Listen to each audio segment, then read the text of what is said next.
Open Instagram, click on 3 lines. Click on your activity. Click on Download your information. Then, go to Download Transfer Information.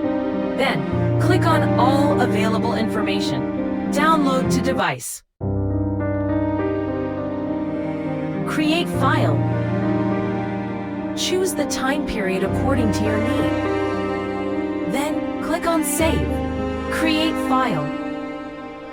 A link is sent to your registered Gmail, so open your Gmail box and wait for the Instagram mail.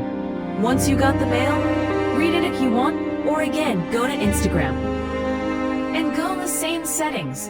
A new download option may appear on the same page, so click on the download button and enter your password.